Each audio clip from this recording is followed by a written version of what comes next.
Hello दोस्तों, क्या हम ईसीजी और इकोकार्डियोग्राफी को नलियों के ब्लॉकेजेस डायग्नोज करने के लिए प्रयोग कर सकते हैं? आज इस बारे में बात करेंगे क्योंकि नलियों के ब्लॉकेजेस के बारे में अक्सर लोगों को लगता है कि ईसीजी नॉर्मल आ गया, इको नॉर्मल आ गया, अब बस सब ठीक है, अब कोई दिक्कत नहीं आनी चाहिए। लेकिन इस मामले में काफ़ी फैलेसीज है, काफ़ी इश्यूज है। एक्चुअल रियलिटी क्या है, क्या मिसकंसेप्शन है, ये सारी चीज़ों पर आज हम बात करेंगे ताकि ओवरऑल एक अंडरस्टैंडिंग बन पाए।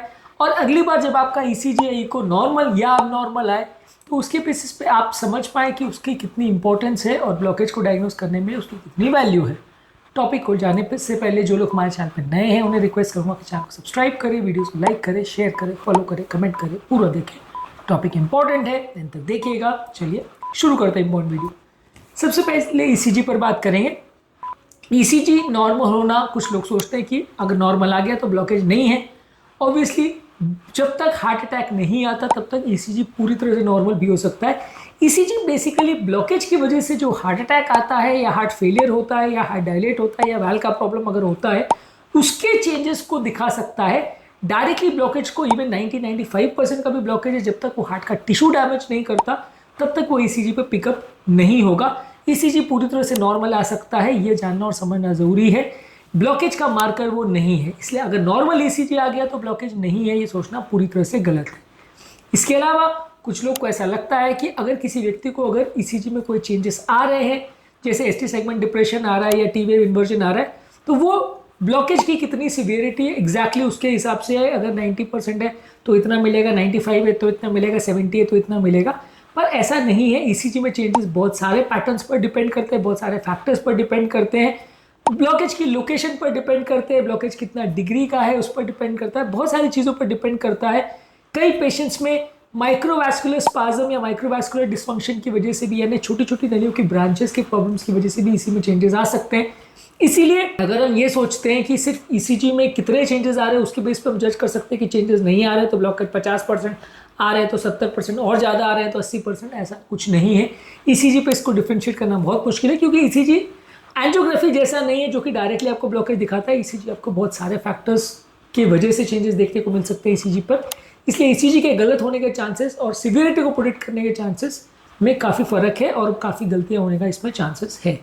इसके अलावा अगर लोगों को लगता है कि अगर किसी व्यक्ति के ईसीजी में एसटी सेगमेंट एलिवेशन आ रहा है जो कि टिपिकल हार्ट अटैक का पैटर्न आ रहा है, उसका मतलब ये है कि नली 100% बंद हो गई, ऐसा 100% कंफर्म है। कुछ हद तक ये सही है, लेकिन ये काफ़ी केस में गलत भी हो सकता है। कई बार ऐसा होता है कि ईसीजी में एसटी सेगमेंट एलिवेशन कई दूसरी बीमारियां हैं जैसे पेरिकार्डाइटिस, टाकोसुबोकार्डियोमायोपैथी, अर्ली रिपोलराइजेशन, इस तरह की चेंजेस में भी, या अगर वो एरिया पूरी तरह से डेड या एन्यूरिज्म बन गया है या एलबीवी मॉर्फोलॉजी है तो भी एसटी सेगमेंट एलिवेशन आ सकता है जिसमें हार्ट अटैक ना हो, ब्लॉकेज ना हो, वैसा भी हो सकता है। और कई बार बड़े हार्ट अटैक में भी आप एंजियो करो और नली खुली मिल जाए, ऐसा भी हो सकता है। मतलब 90% 80% ब्लॉकेज मिले, वैसा भी हो सकता है। तो इसलिए एसटी सेगमेंट एलिवेशन हमेशा 100% ब्लॉकेज का प्रिडिक्टर ऐसा नहीं है। और उल्टा भी इसका सही है कि अगर आप ये सोचते हो कि हर व्यक्ति जिसको 100% ब्लॉकेज है उसको एसटी सेगमेंट एलिवेशन मिलेगा, वो भी ज़रूरी नहीं है। बहुत सारे ऐसे पेशेंट हैं जिसमें ईसीजी पूरी तरह नॉर्मल भी हो सकता है या दूसरे पैटर्न के चेंजेस भी देखने को मिल सकते हैं, एसटी सेगमेंट एलिवेशन ना हो, ऐसा हो सकता है। इसके अलावा कुछ लोग को ऐसा लगता है कि अगर बैठे बैठे या रेस्टिंग कंडीशन में ईसीजी ले लिया तो वो ज़्यादातर चीज़ें बता देता है और उसमें कुछ जानने की आवश्यकता फर्दर नहीं है।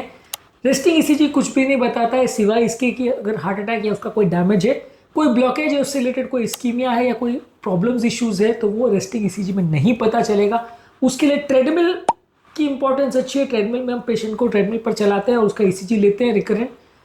उस ईसीजी में भी उसकी प्रेडिक्टिव वैल्यू खाली 70-80% है और वो भी खाली क्रिटिकल ब्लॉकेजेस को ही डिटेक्ट करता है, माइनर ब्लॉकेजेस को डिटेक्ट नहीं करता है। ट्रेडमिल टेस्ट की क्या इंपॉर्टेंस है इसको ऑलरेडी मैंने काफ़ी वीडियोस में डिस्कस किया है, लेकिन ओवरऑल ये समझना ज़रूरी है कि ट्रेडमिल की वैल्यू ईसीजी से ज़्यादा है, रेस्टिंग ईसीजी की कोई खास वैल्यू ब्लॉकेजेस के केस में नहीं है। इसके अलावा एक और मिसकंसेप्शन ये होता है कि ईसीजी हमेशा आपको बता सकता है कि कौन सी नली में अटैक है, कौन सी नली का ब्लॉकेज है।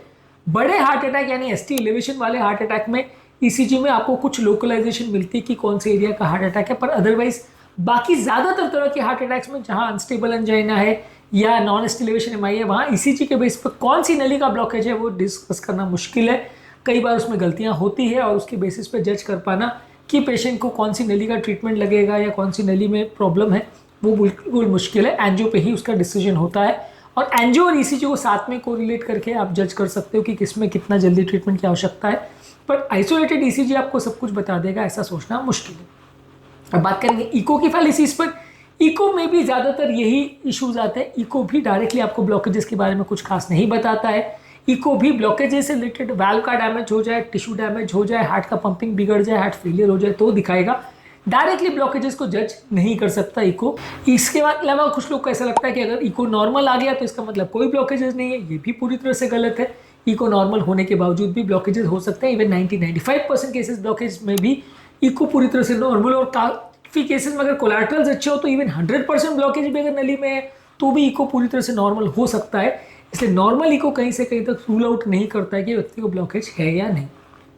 स्ट्रेस इको लगभग ट्रेडमिल जैसा ही है।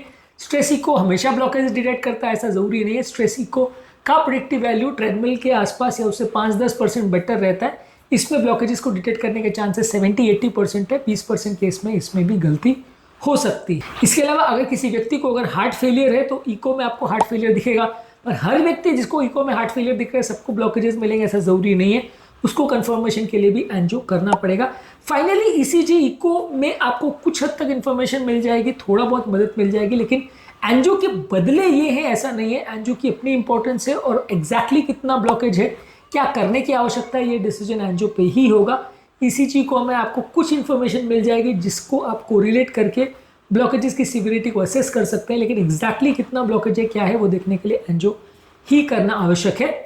इसके अलावा एक और चीज़ समझने की आवश्यकता है कि ईसीजी में खासकर कई हार्ट की बीमारियां ना भी हो तो भी चेंजेस देखने को मिल सकते हैं।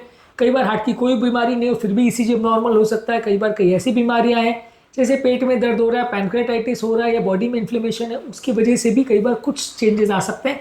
हालांकि टिपिकल हार्ट अटैक का पैटर्न नहीं आएगा, लेकिन कुछ हद तक चेंजेस आ सकते हैं। बॉडी के कई इलेक्ट्रोलाइट्स एब्नॉर्मलिटीज़ है जिसमें ईसीजी में चेंजेस आ सकते हैं। तो ये सारे कारण ऐसे हैं जिसकी वजह से कन्फ्यूजन क्रिएट हो सकता है। इसलिए फाइनल डिसीजन के लिए आपको सारी चीज़ों को साथ में देखना पड़ता है, including ECG, including echo, including troponin test, including आपका एंजियोग्राफी। ये सारी चीज़ों को आपको साथ में कंबाइन करना पड़ता है तो फाइनल डायग्नोसिस बनती है और उसके बेसिस पे ट्रीटमेंट करना पड़ता है। आज के टॉपिक में हमने बात करी ईसीजी और इको की क्या फैलेसीज या कि इंपॉर्टेंट मिसकंसेप्शंस है या अवधारणा है ईसीजी इको के ब्लॉकेजेस डायग्नोसिस संबंधित, और इस मामले में एक्चुअल सच्चाई क्या है, इस चीज़ों को हमने डिस्कस किया। इस तरह के इश्यूज और ब्लॉकेजेस संबंधित और क्या क्या टॉपिक्स है इस पर ऑलरेडी हमने काफ़ी वीडियोस किए, इनको जरूर चेकआउट करें। और ईसीजी इको में एक्चुअल में क्या क्या पता चलता है, कौन कौन सी बीमारी में क्या प्रेडिक्टिव वैल्यूज़ है, ये सारे अलग अलग वीडियोज़ में हमने डिस्कस किया, इनको जरूर चेकआउट करें। टॉपिक एंड करने से पहले जो लोग हमारे चैनल पर नए हैं उन्हें रिक्वेस्ट करूँगा कि चैनल को सब्सक्राइब करें, वीडियो को लाइक करें, शेयर करें, फॉलो करें, कमेंट करें, पूरा देखें ताकि हमें चैनल को कंटिन्यू करने के लिए मोटिवेशन मिलती रहे।